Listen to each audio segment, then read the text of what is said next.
정치인 체포 지시를 받았던 조지호 경찰청장. 헌재에서 적극적으로 답하진 않았습니다. 하지만 조금 다른 방식으로 자신이 대통령에 위법한 지시를 받았다는 사실을 드러냈습니다. 검찰에 조사받을 때 매번 다 변호인 입회하에 조사받으신 것은 맞습니까? 맞습니다. 조사받은 이후에 조서를 다 열람하고 서명 날인한 것도 맞죠? 맞습니다. 조지호 청장이 확인하고 서명한 이 검찰 조서. 여기엔 대통령으로부터 총 8번의 전화를 받았고 의원을 체포하라고 닥달했다는 내용이 담겨 있습니다. 검찰 진술을 뒤집지 않으면서 대통령의 체포 지시가 있었음을 인정한 겁니다. 체포를 도울 요원 100명을 지원해달라는 요청을 거절했다는 답변을 통해서도 이런 정황을 뒷받침했습니다. 증인이 대통령의 지시를 정면으로 거부하였고 대통령께 죄송하다고 얘기를 했더니 대통령이 덕분에 빨리 잘 끝났어 라고 얘기를 해서 그게 상당히 좀 뼈가 있는 말로 알아들어서 뼈가 있다는 말은 제가 한 적이 없고요. 네. 인간적으로 죄송한데 현 상황에서 제가 경찰청장직을 계속 수행하는 것이 바람직하지 않은 것 같다. 박안수 계엄사령관한테서 전화를 받은 적이 있다고 하셨잖아요. 증인이 협조 안 해줬죠. 결과적으로 그렇게 됐습니다. 네. 여인영 방첩사령관이 전화를 했는데 그때도 증인이 협조 안 해줬죠. 예. 건강이 좋지 않아 출석을 거부해왔던 조지호 청장을 강제 구인하겠다고 했었던 대통령 측은 병세를 가지고 증인을 흔들려고 시도했습니다. 이런 모습을 두고 인륜마저 져버렸다는 반응까지 나왔습니다. 네, 어떤 결론이 나오도 이제 승복의 시간이 다가오고 있습니다. 자, 네 분께 공통 질문을 드리겠습니다. 짧게 답해 주시죠. 어제까지 10번의 변론이 다 끝이 났습니다. 이제 종지부를 찍었습니까? 아직도 더 대통령 측에서 할 말이 남았을까요? 먼저 이동학 의원님. 종지부는 충분히 찍었다라고 생각하고요. 탄핵 심판 자체는 징계심이잖아요. 파면을 할 거냐 말 거냐의 문제이고요. 그리고 이 과정을 지켜보는 국민들께서는 굉장히 괴로우셨을 텐데 그러나 이 과정 자체가 우리가 문명적으로 약속했던 헌법, 법치 이런 것들을 확인하는 시간이었다라고 이 토닥이면서 넘어가야 될 것 같습니다. 예. 헌재에서 25일을 최종 의견 진술을 받기로 했는 만큼 사실상 형식적으로는 종지부가 찍혔다는 게 맞을 것 같습니다. 피청구인 윤석열 대통령 입장에서는 아쉬움이 있을 수는 있겠지만 25일 최종 변론 진술이 무제한으로 보장된 만큼 충분히 준비하셔서 본인의 의견을 잘 피력하시면 될 것 같습니다. 예. 네, 불렀던 증인들을 왜 또 다시 불렀는지 알 수 없을 정도로 정말 새로운 내용이 하나도 없었다고 생각하고요. 이미 드러날 건 다 드러나 있고 종지부는 이미 찍혀있는 상태였다. 이제는 판단의 시간만 남았다. 이렇게 생각합니다. 사실 이 사건은 현행범이나 다름없습니다. 국민 여러분 다 보셨고 증인 증거도 넘쳐납니다. 다만 어떠한 피고인이라도 방어권은 보장이 돼야 되기 때문에 지금 우리는 그 시간을 거쳤을 뿐이다. 이제 판단을 내릴 일만 남았다. 그렇게 생각합니다. 네. 조지호 경찰청장이 건강이 많이 안 좋다고는 하는데 어제 결국 나왔습니다. 증인으로 나와서 발언을 굉장히 조심하는 듯한 모습을 보였지만 핵심은 짚었어요. 검찰의 조서 내용이 사실이라는 점을 강조를 했습니다. 다시 얘기하면 대통령의 체포 지시도 사실이었고 여인영 전 방첩사령관이 불러줬다는 체포 명단도 사실이다 라는 것을 우회적으로 증언해 준 것이 되는 거죠. 그렇죠. 검찰 조서를 이미 헌법재판소에서 이 증거 능력으로 인정하기로 했기 때문에 큰 어떤 여러 가지 질문이 필요가 없었던 겁니다. 그냥 당신이 제대로 진술한 거 맞냐? 그 조서 틀린 거 없냐? 이것만 딱 확인하면 되는 겁니다.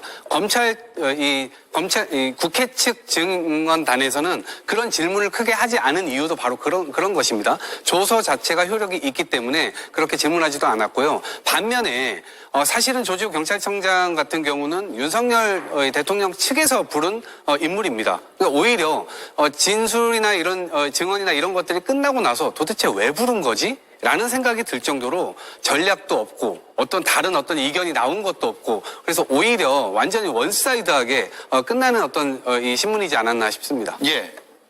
조지호 청장이 답변을 거부했지만 사실상 조서를 자기가 썼다는 걸 다 인정했는 것은 사실상 증거로 받아들여야 될 부분이 있다고 생각을 합니다. 그 부분에 있어서는 윤석열 대통령 측에서도 인정을 해야 될 부분이라고 저는 생각을 합니다. 물론 김봉식 서울경찰청장은 조지호 청장과 지금 다른 얘기를 하고 있는 상황입니다. 헌재 출석한 증인 중에서 상반된 의견을 밝힌 증언들이 나왔고 증인이 나온 상황에서 헌법재판소는 조서와 같은 전문 증거 법칙보다는 공판 중심의 중심주의를 원칙에 입각해서 아마 판단을 좀 공정하게 내려주지 않을까 싶습니다. 예.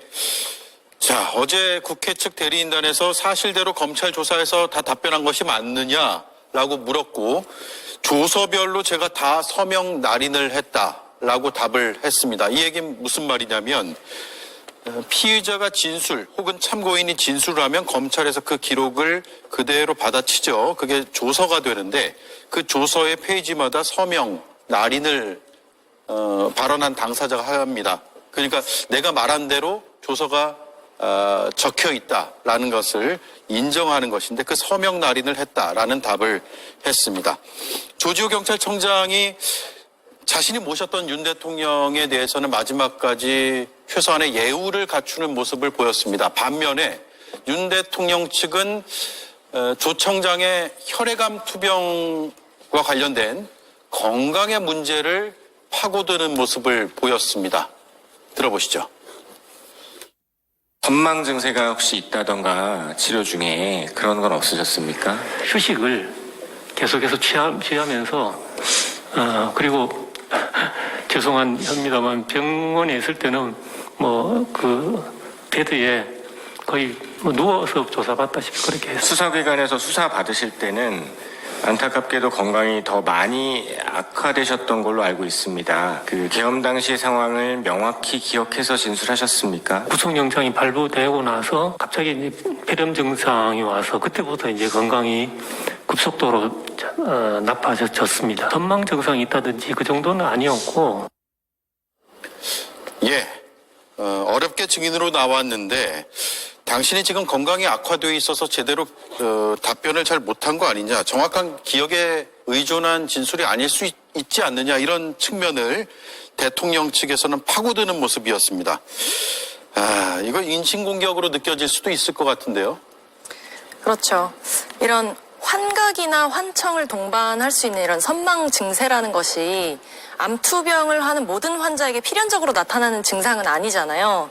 그런데 이렇게 조지호 경찰청장이 암투병을 한다는 이유만으로 당연히 선망 증세가 있을 것이라는 전제로 이런 질문을 한다라는 것 자체가 이런 증인의 진술의 신빙성을 떨어뜨리기 위한 저질적인 의도로 보이고요. 예. 그리고 또 아픈 사람을 이렇게 증인으로 신청해서 불러냈잖아요. 그런데 사실 공방, 이런 법적인 쟁점에 대한 질문을 하는 것이 아니라 개인의 치부가 될 수도 있는 그런 약점을 사용해서 질문을 한다는 것 자체가 굉장히 부도덕하고 부적절해 보입니다. 그리고 정말로 이 조지호 경찰청장이 선망 증세가 있어서 판단을 제대로 못하고 진술의 신빙성이 없다고 판단을 한다면 왜 증인으로 신청을 해서 이렇게 불러냈는지 정말 앞뒤 논리가 맞지 않은 억지 주장일 뿐이라고 생각하고요. 예. 이런 선 넘는 질문을 한다는 것 자체가 본인들이 전공법으로 이것을 타개하기에는 패배할 것 같으니 어떻게든 다른 이런 약점들을 잡아서 헌법재판관이든 증인이든 흔들려고 하는 시도, 마지막 발악이라고 보입니다. 예, 마지막 발악이다. 김성열 위원 예. 생각은요? 이 조지호 청장 한 나라의 경찰청장이었습니다. 이번 계엄 사건이 있기 전까지. 그런데 갑자기 이분이 선망이라는 정신질환자 취급을 받아서야 되겠습니까? 폐렴이 왔는데 그걸 가지고 정신질환이 왔다고 하는 건 너무 억지입니다. 그리고 만약에 그런 증세가 있을 만큼 기저질환이 있었다. 그렇다면요, 윤석열 씨는 그동안 그런 아픈 분에게 이 나라의 치안을 맡겨왔던 것입니까? 한마디로 누워서 침 뱉기고요, 형용 모순입니다. 그러니까 이런 식의 주장은 전혀 설득력을 가질 수가 없어요. 오늘 조지호 청장이 진술의 핵심은 국회의원들의 국회 출입을 저지했다라는 것들, 국회의원 체포 지시가 있었다는 것, 그리고 여인영 방첩사령관에게 체포 명단을 들었다, 이런 내용들이에요. 이런 내용들은요, 이번 헌재 재판에 있어서 매우 핵심적으로 위헌임을 명백하게 밝히는 것입니다. 예. 그러다 보니까 사실 오늘 조지우 총장의 발언으로 위헌은 완전히 확정되었다. 이렇게 얘기해도 과언이 아닐 것입니다. 네, 홍장원 전 차장의 메모 신뢰성을 흔드는 듯한 대통령 측의 질의가 있었지만 일단 홍 전 차장은 체포지시 정황과 명단에 대한 본질은 바뀌지 않았다라는 점을 강조했습니다. 들어보겠습니다. 비상계엄 당시에 방첩사가 체포하려고 했던 명단이다. 그 명단 정도의 인원들은 알고 있어야겠다라는 생각으로 메모를 남긴 것. 보좌관한테 정서를 한번 시키 천만 다행이라고 생각합니다. 만약에 제가 혼자만 가지고 있었고 혼자만 썼다면 누가 제 말을 믿어주겠습니까? 예, 반면에 윤석열 대통령은 홍 전 차장의 증언이 전부 엉터리라고 목소리를 높였고요. 메모와 관련해서는 손짓을 섞어가며 굉장히 불쾌했습니다.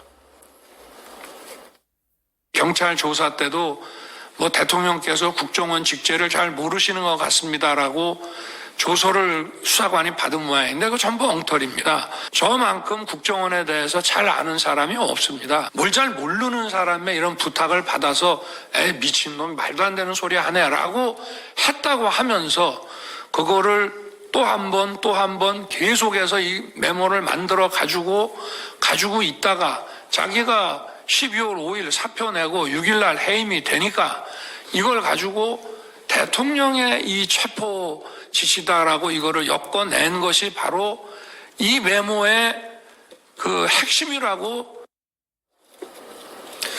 네, 대통령은 저렇게 진술했지만 어쨌든 이 사안도 본질이 거의 다 드러났다라고 판단하세요? 그렇습니다. 왜냐하면 홍장원 차장 같은 경우는 거짓말을 할 이유가 없는 사람이잖아요. 수사 대상도 아니거니와 본인은 그것을 이 지시를 거부했기 때문에 수사 대상에도 올라와 있지 않은 상태입니다. 그리고 오른손잡이냐 왼손잡이냐 이런 얘기, 그 다음에 단어의 어떤 말할 때 단어의 차이가 있었다. 이렇게 약간 신변잡기 식으로 문제 제기를 하는 것이 얼마만큼 이 재판관들에게 그것이 신빙성 있게 들릴 것이냐 그런 의문이 있고요. 예. 그리고 본인들은 기억이 나지 않는다. 다 이렇게 해놓고 홍장원 차장은 기억이 조금만 어긋나도 안 될 것처럼 이렇게 또 묘사를 하잖아요.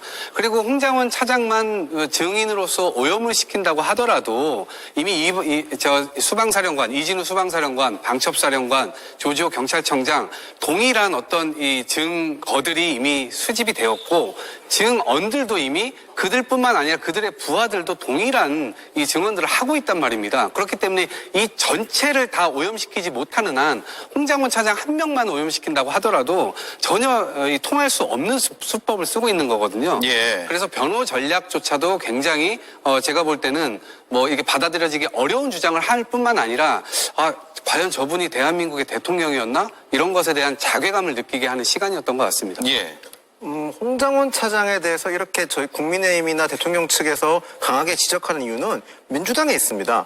말씀대로 홍장원 차장의 메모나 진술이 본류가 아닐 수 있었지만 홍장원 차장을 마치 진술이나 메모에 굉장한 신빙성을 준 건 민주당에서 국회에 불러서 그분이 증언할 수 있게 해주고 발언하게 해주면서 그 홍장원 차장이 마치 굉장히 중심에 서게 했었기 때문입니다. 전 그렇게 보고 있고요. 거기다가 홍장원 차장의 메모가 바뀌는 과정에서 메모나 진술이 바뀌는 과정을 잘 보면 처음에는 단어나 문장이 바뀌었지만 최종적으로는 행적이 바뀌었고 그 궁극적으로 나중에는 그 메모 작성자라든지 작성 방법이 다 지금 변경되고 있는 게 가장 큰 문제라고 생각을 합니다. 특히 홍장원 차장이 보면 본인이 왼손잡이라서 오른손으로 써서 글자가 흐트러져서 좀 알아보기 힘들었다. 구체적으로 자신의 말에 신빙성을 더하기 위해서 구체적인 좀 증언이라든지 구체적인 말을 덧붙였습니다. 보통 이렇게 되면 그 말을 더 신뢰할 수밖에 없게 만들었죠. 그렇기 때문에 국민의힘 입장에서는 홍장원 차장의 메모에 대해서는 신뢰할 수가 없다. 홍장원 차장에 대한 전반적인 증언에 대해서는 신뢰할 수 없다는 주장을 계속하고 있는 겁니다. 지금도 마찬가지고요.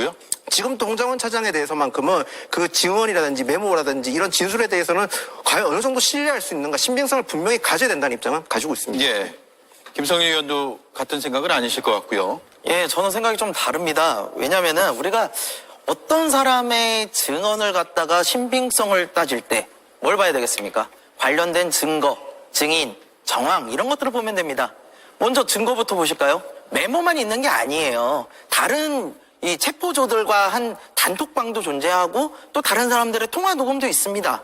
체포를 지시했고 그 체포 명단에 대한 이야기가 계속 나와 있어요. 증거가 이것만 있는 게 아니라는 거죠. 또 증인이 홍장원 한 명입니까? 당장 조지호 경찰청장 인정했잖아요. 그리고 심지어 대통령 측에 서 있다고 보이는 여인영 전 방첩사령관조차도 체포 명단의 기원은 윤석열 씨다. 분명하게 진술을 했거든요. 관련 증인들도 너무 많아요. 그리고 정황은 불법 계엄이라는 정황이 분명히 있지 않습니까? 그러니까 이거는 홍장원 개인을 아무리 사기꾼으로 몰아가도 그 진술 자체의 신빙성을 탄핵할 방법이 없어요. 그러니까 결국 진실은 가릴 수 없다. 말씀드리겠습니다. 예. 어제 윤석열 대통령이 의견 질수를 하는 과정에서 의외로 갑자기 시인을 하는 모습도 있었습니다. 잘못이라는 표현도 썼는데 어떤 내용인지 다시 한번 들어보겠습니다.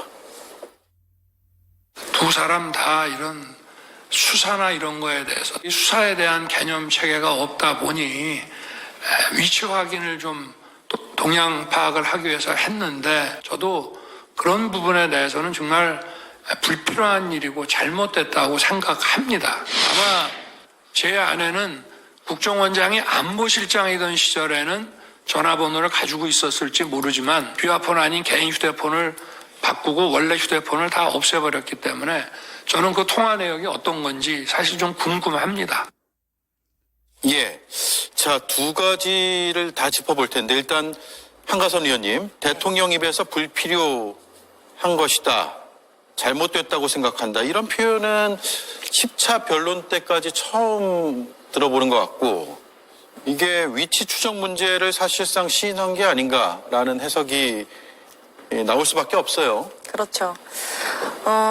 국민들이 모두 생중계로 생생하게 지켜본 이런 비상계엄 선포와 위헌 행위 이런 것들에 대한 진실을 자꾸 거짓으로 가리려다 보니 스스로 좀 꼬이는 것 같습니다. 그런데 국민들은 이미 상식적인 선에서 이 내란 행위에 대한 실체를 이미 파악하고 있거든요. 예를 들어서 지금 이 윤석열이 얘기했던 여인영 방첩사령관이 체포를 하려던 게 아니고 동향을 파악하려고 그랬는데 좀 부적절한 것 같다라고 하는 것을 상식적으로 생각하면 굉장히 이상한 말이에요. 왜냐하면 12월 3일에 비상계엄이 없었더라면 이 명단에 있었던 국회의원들은 다음 날 12월 4일에 본회의장에 다 모일 사람들이었거든요. 이미 바쁜 일상을 평범하게 살아가면서 국회에 들락날락할 사람들을 왜 동향을 파악해야 된다라는 건지 이해를 할 수가 없습니다. 그들에게 무슨 짓을 하려고 했기 때문에 동향 파악이 필요한 것이죠. 그리고 그 짓이라는 것은 무슨 짓이라는 것은 노상원의 수첩을 통해 드러났듯이 이런 수거라는 이름의 체포 그리고 뭐 사살 계획까지 이렇게 수첩에 써 있었잖아요. 그런 짓을 하려고 했었던 것이죠. 그리고 이 두 번째, 김건희와 국정원장이 문자를 나눴는데 그 내용이 나도 궁금하다 이런 발언을 했는데 이 세상 어느 국가를 떠올려 봐도 영부인과 국정원장이 문자를 나누는 건 정말 이상합니다. 정말 100번 양보해서 뭐 연말연시에 새해 문자를 주고받은 거라고 해도 이상하거든요. 예. 대통령이 해야 될 일이죠. 그런데 하물며 비상계엄 선포 직전에 그렇게 두 차례 문자를 나눴다는 것은 정말 누가 봐도 굉장히 기이하고 의심스러울 수밖에 없다. 민간인인 김건희마저도 이런 비상계엄에 관여를 한 측면이 있는 게 아니냐. 이런 의심을 살 수밖에 없는 대목입니다. 예. 김용현 전 국방장관과 여인영 전 방첩사령관 두 사람 다 이런 수사나 이런 거에 대해서 수사에 대한 개념 체계가 없다 보니 그런 부분에 대해서는 정말 불필요한 일이고 잘못됐다고 생각합니다. 이렇게 얘기했어요. 위치 추정 문제를 김용현, 여인영 두 사람의 책임으로 떠넘기는 듯한 발언으로 들리는데 이른바 충암파란 말이에요. 대통령까지 포함해서 아주 견고할 것 같던 충암파 내에서도 금이 가기 시작한 것 같다는 생각도 할 수 있을 것 같습니다. 근데 대통령은요, 처음부터 본인의 잘못이나 이런 것들을 인정하지 않고 부하들에게 다 뒤집어 씌우는 그런 태도를 보였어요. 이것은 왜냐하면 본인이 살아야 나머지도 살릴 수 있다. 이런 전략일지는 모르겠으나 예. 지켜보는 국민들은 정말 열화통이 터질 수밖에 없는 그런 상황이고요.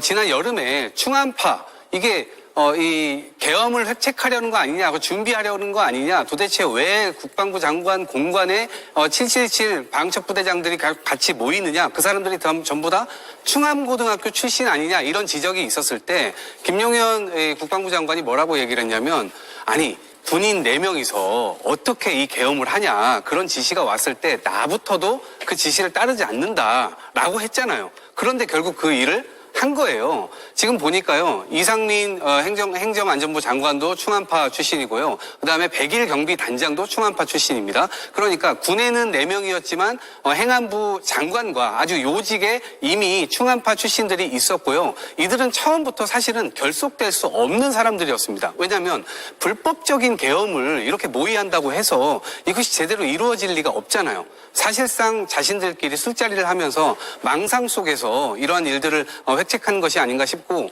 결국 이 지금 사달난 이 나라의 상황을 한번 보십시오. 정말 엉망이 돼 있지 않습니까?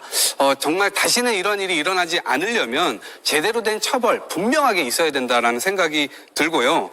그리고 이 군을 이용한 이런 보수라고 하는 것이 인정받을 수가 있겠습니까? 보수는 원래 군, 법치, 민주주의 이런 것들 굉장히 중요하게 생각을 하는데 오히려 그런 것들을 활용해가지고 독재 국가를 만들려고 했었던 이 시도에 대해서는 분명한 역사의 심판 그리고 법원의 심판이 있어야 된다 생각합니다. 예, 그리고 김건희 여사와 조태용 국정원장의 문자 메시지를 주고받은 그 연락에 대해서도 언급을 했는데 굳이 직접 이걸 왜 얘기했을까라는 생각이 들고, 저도 저 발언을 들었지만 어떤 맥락인지가 이해가 안 되더라고요. 대통령이 왜 저 얘기를 꺼냈을까요? 저도 사실 이해를 잘 못하긴 했었습니다. 예. 이해가 안 되는 부분인데 추론컨대 아무리 봐도 김건희 여사에 대한 국민적 여론이 안 좋고, 그리고 야당 측의 공격을 많이 받았던 만큼 대통령 입장에서는 사전에 더 추가적인 공격이나 또 다른 구설이 나온 것을 차단하고자 하는 목적이 아니었나, 저는 그렇게 봤습니다. 본인도 잘 모르지만 그 내역이 어떤 건지 궁금하다, 이런 발언으로 비판을 차단하기 위한 목적이 있었을 것으로 보인다라는 해석이네요. 그리고 윤석열 대통령이 오늘 경찰에 체포영장 집행방해 혐의로 입건이 됐다는 소식이 전해졌습니다. 김성훈 대통령 경호처 차장에게 국군 통수권자의 안전만 생각해라 라는 취지의 문자를 보낸 것으로도 지금 보도가 되고 있습니다. 따라서 공무집행방해를 지시한 것으로 읽힐 수가 있고, 이 때문에 체포영장을 집행하려던 공수처와 공수처 지원 경찰 경력들을 방해한 혐의로 지금 입건이 됐다는 소식입니다. 그러면 수사를 추가로 또 받아야 되고 기소가 된다면 재판이 추가가 되겠네요. 김성일 의원님. 네, 물론입니다. 이게 굉장히 참 비겁한 행동인데요. 윤석열 씨는 국가기관인 경호처를 마치 자신의 사노비, 사병처럼 생각한 것 같아요. 적법하게 들고 온 체포영장을 막으면요, 공무집행 방해에 걸립니다.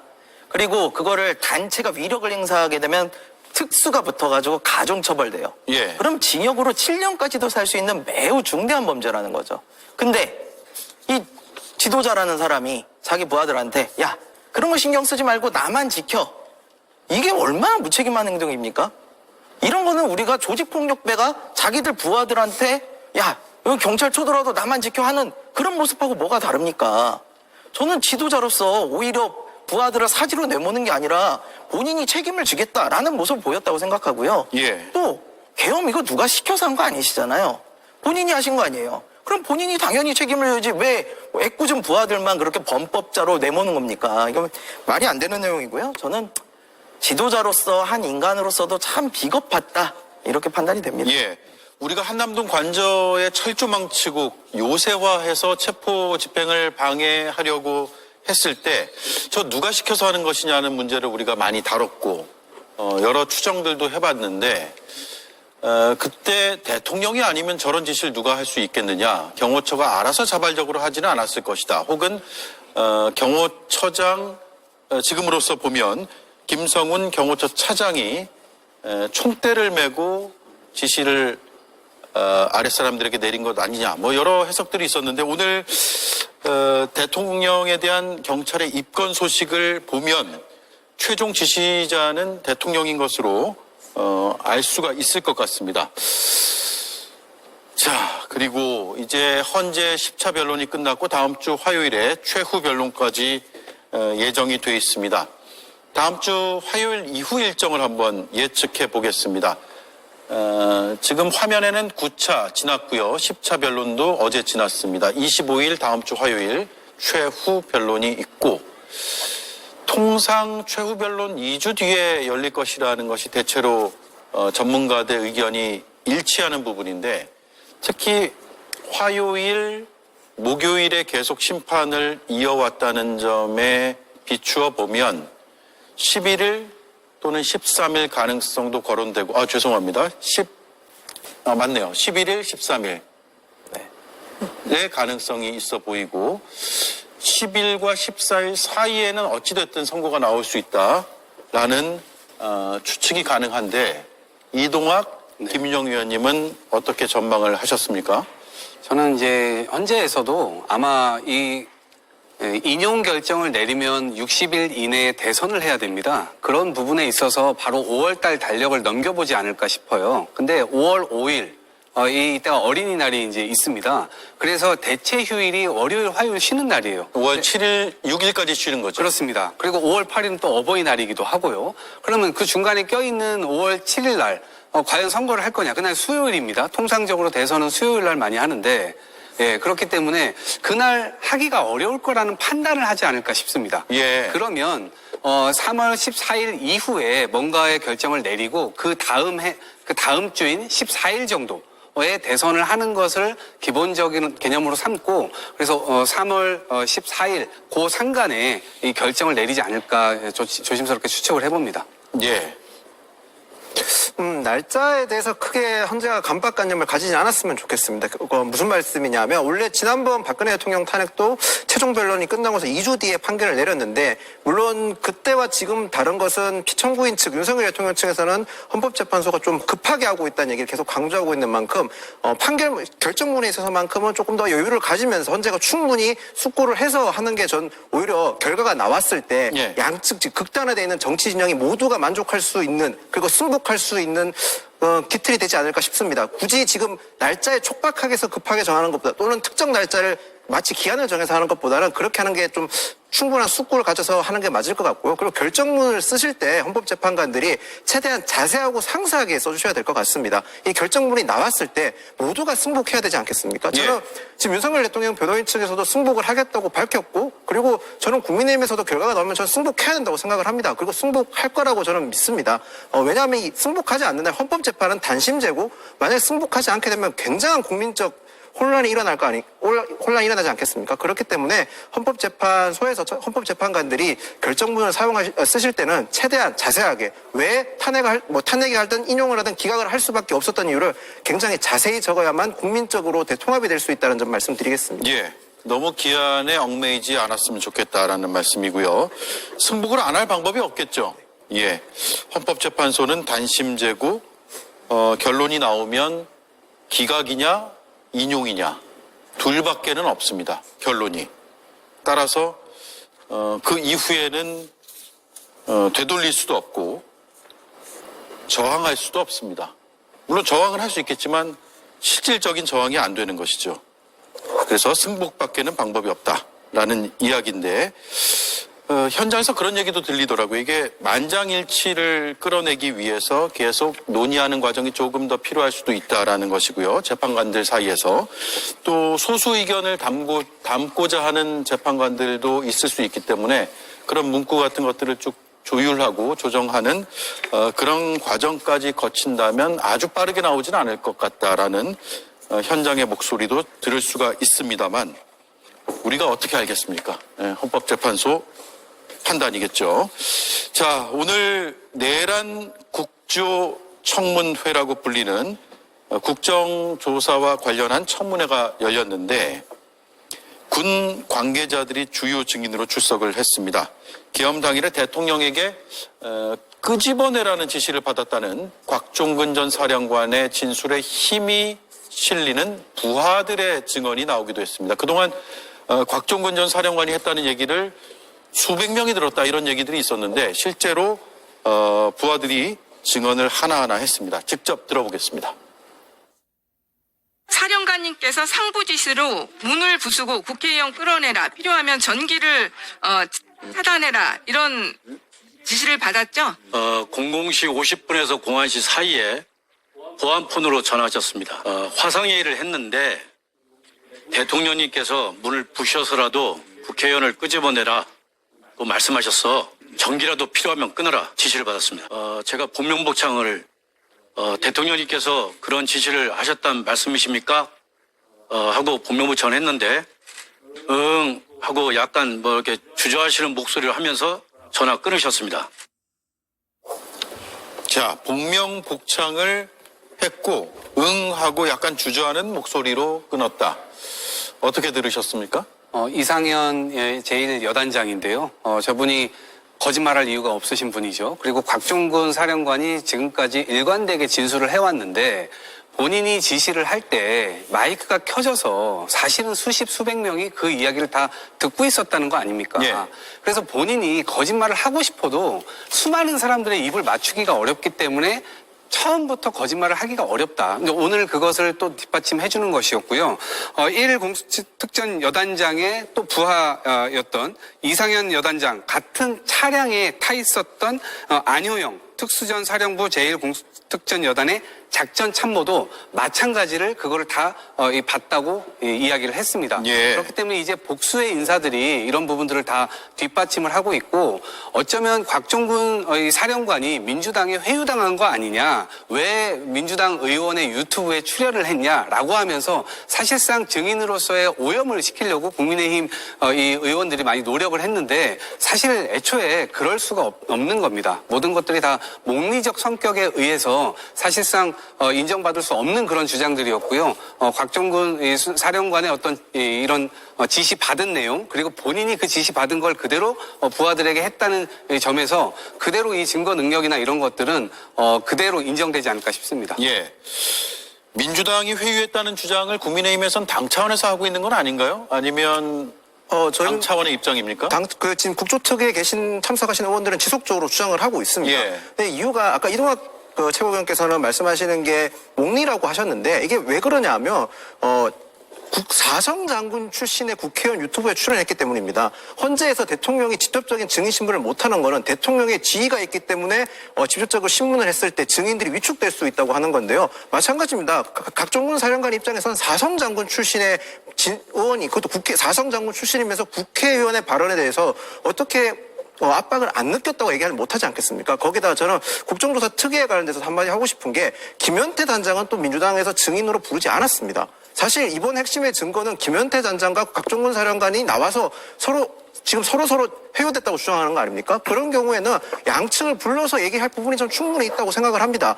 민주당에서 지금 국조특위를 너무 정치적 공세로 이용하고 있다는 생각을 저는 지울 수가 없기 때문에 네. 국민의 입장에서 그렇게 얘기를 하고 있다고 저는 보고 있습니다. 물론 대한민국 최정의 특전사 분들이 저렇게 국정조사 특위에 나오게 만든 거에 대해서는 저도 참 마음이 많이 아프고 기분이 찹찹한 심정이긴 합니다. 예. 김현태 단장의 경우는요, 거짓말이 이미 다 드러나 버렸잖아요. 본인이 지시받은 적 없다, 지시받은 적 없다, 의원들 막아라, 지시받은 적 없다라고 얘기를 했는데 텔레그램 캡처본이 이미 며칠 전부터 계속 그럼 여러 차례 뉴스에서 많이 다뤘습니다. 그리고 케이블 타이도요. 통상적으로 우리 시민들이 국민들이 알고 있는 케이블 타이와 다릅니다. 하트 모양으로 생겨가지고 누가 봐도 이것은 양쪽 손을 넣고 쫙 당기면 손목을 포박하기 위한 그러한 케이블 타이였습니다. 그리고 그 주장을 지금 특전사의 하부의 부하들이 지금 이미 하고 있는 상태예요. 그렇기 때문에 김현태 단장의 경우는 본인이 12월 9일 날 국민들 앞에서 언론 앞에 나와가지고 케이블 타이는 포박을 위해서 챙겼었다라고 눈물을 흘리면서 본인이 잘못했다고 얘기를 하지 않았습니까? 김영현 장관에게 우리 군이 이용당했다라고까지 얘기를 했어요. 그런데 갑자기 그 말이 문을 묻기 위해서 케이블 타이를 챙겼었다라고 둔갑을 합니다. 이거 완전 거짓말로 지금 다 드러난 상태이기 때문에 예. 국민의힘에서는 더 이상 이렇게 먹히지 않을 주장들을 무리하게 하는 것 자체가 굉장히 헌법 질서를 위태하게 만드는 것이라고 생각합니다. 자, 예. 짧게 말씀드리겠습니까? 그런데 만약에 이동학 최고님 말씀대로라면 실체적 진실을 밝히기 위해서는 김현태 단장을 증인으로 지금 부르는 게 맞지 않습니까? 진술이 달라졌고 그 진술을 반박할 수 있는 근거를 다 가지고 있으시면 김현태 단장을 부르는 게 맞죠. 저희 당 주진우 의원도 지금 계속 김현태 단장을 증인으로 신청을 했는데도 불구하고 민주당에서 지금 받지 않고 있는 점에서는 저희 입장에서는 국정조사 특위가 진짜 실체적 진실을 다가가기 위한 것인지 아니면 단순히 정치적 공세를 하기 위한 것인지 그 점에 대해서 의무심을 가질 수밖에 없습니다. 예. 지금 회유 이런 표현들이 계속 나오고 있는데 국민의힘에서 주장하는 건 뭐예요? 제가 정확하게 이해가 안 돼서 유튜브에 출연하는 걸 회유했다는 겁니까? 아니면 거짓말 있는 것과 다른 사실을 말하라고 거짓말을 회유했다는 건가요? 일단 각종군 사령관이 김병주 국회의원의 유튜브에 출연해서 그때 당시에 어느 정도 압박이 있었었고 그 압박에 의해서 김현태 단장도 영향을 받았다는 게 저희 당 주장인데 물론 어느 쪽이 더 진실인지는 더 지켜봐야 앞으로 또 수사를 통해서 밝혀질 부분이 있다고 저는 그러면 생각합니다. 곽종근 전 사령관은 회유에 의해서 사실과 다른 진술을 하고 있다고 보시는 거예요? 일정 부분 다른 부분이 있다. 전문적으로 다른 건 아니지만 일정 부분 다른 게 있다는 거고 그래서 저희가 말씀드리는 거는 김현태 단장과 갑종근 사령관이 지금 나름 핵심 인물이지 않습니까? 그 인물들을 이번 국정조사 특위의 증인으로 불렀어야 했다는 거죠. 네. 예. 반론하시겠어요? 아니 예. 근데 지금 헌법재판소를 짧게 보더라도 해주세요. 예. 대통령 측에서 부른 인사들이 나와가지고 대통령 측에 유리한 증언을 하는 게 아니라 오히려 불리한 증언을 해서 말문을 막히게 만들어버립니다. 전 김현태 단장도 이미 증거가 캡처본이 다 나왔잖아요. 본인이 그런 지시를 했다는 것에 대해서 그런 부분에서 다시 나와봐야 또 시간 끌기밖에 안 되기 때문에 민주당에서는 굳이 그걸 받아들일 이유가 없는 겁니다. 네, 마지막으로 한가선 김성열 위원님 말씀 듣고 넘어갈게요. 네, 앞에서 이동학 의원께서 잠깐 말씀하셨듯이 케이블 타이가 문을 잠그는 용도로 생기지 않았거든요. 일자가 아니고 그 707 특임단이 들고 갔던 케이블 타이는 이렇게 동그랗게 생긴 수갑처럼 생긴 겁니다. 네. 그리고 그날 비상계엄 당일에 국회로 몰려오셨던 시민들은 아시겠지만 국회 본청 정문 어떻게 생겼어요? 회전문하고 자동문이에요. 그럼 어떻게 케이블 타이로 잠그죠? 본회의장도 이렇게 밀고 들어가는 형태란 말이에요. 그러니까 정말 억지 주장도 펼치려면 최소한 논리를 갖추는 그런 정성을 보여야 한다 그렇게 생각합니다. 네. 네, 앞에서 국조특위에 대한 이야기를 잠깐 하셨기 때문에 그 부분에 대한 말씀을 드리면요. 국조특위가 지금 한계는 분명히 있다고 생각을 합니다. 지금은 아직 탄핵이 인용되기 전이기 때문에 많은 분들이 눈치를 보고 있어요. 나오신 분들이 입을 다물고 계신 분들도 꽤 있었거든요. 그래서 이런 부분은 분명히 한계점이 있어요. 그리고 또 한 가지 우리가 이번 내란 국조특위가 가지고 있는 가장 큰 한계는 외환죄를 다루지 않고 있다는 거예요. 우리가 평양의 무인기, 그리고 오물풍선 원점 타격, NLL 도발 유도 이런 의혹이 지금 쌓여 있어요. 그리고 이거는 전쟁을 일으키려 했다는 매우 위험한 의혹입니다. 이거 밝혀야 돼요. 근데 이거를 지금 못 밝히고 있는 게 한계점이 있습니다. 그래서 저는 탄핵 결정이 난 이후, 헌재에서 그것이 결정이 난 이후에 이 외환죄까지 포함해서 더 많은 사람들을 불러다가 국조특위를 또 해야 된다 이렇게 생각합니다. 예. 자, 국조특위와는 별개로 헌법재판소는 이미 마지막 기일까지 발표를 한 상황입니다. 25일이요. 다음 주 화요일입니다. 그 뒤에 선고가 나올 텐데 앞서 우리가 시작하면서도 얘기했고 중간에도 얘기했지만 승복은 모두 동의하시죠? 국민의힘에서 승복은 동의하시죠? 무조건 승복해야 됩니다. 저는 승복을 하지 않으면 이 국민적 대혼란을 일으킨 거지 않습니까? 저는 예. 당에서 승복하리라고 저는 생각을 합니다. 예, 그런 기류일 거고요. 다른 정당들, 특히 야당들에서는 당연히 승복을 얘기할 거고 승복을 안 할 방법이 없을 거고요. 그 결과가 어떻게 나오든 지켜보고 한 2, 3주는 더 기다려야 될 것 같다는 분석이 많습니다.